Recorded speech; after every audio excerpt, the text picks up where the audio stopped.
What's up guys, this is Masi. Welcome to my channel. In this video I want to show you how to name this organic compound. As you see here, we have a ring. We have two double bonds here, one hydroxyl group and one chlorine. So we need to start numbering this organic compound, numbering these carbons here. This is gonna be definitely number 1. But the second number isn't going to be here or here. Definitely we need to go this way because the double bond comes after hydroxyl group. So we have 2, 3, 4, 5, 6.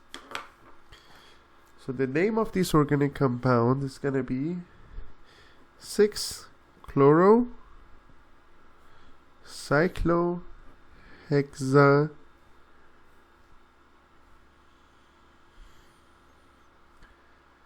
2 and 4 diene 1-O. 6-chloro-cyclohexane 2 and 4 diene, because we have two double bond, 2 and 4 diene 1-O. So that's the name of this organic compound. I hope you enjoyed this video. Please leave me a comment if you have any question and I'll get back to you as soon as possible. Thank you for watching and have a great day.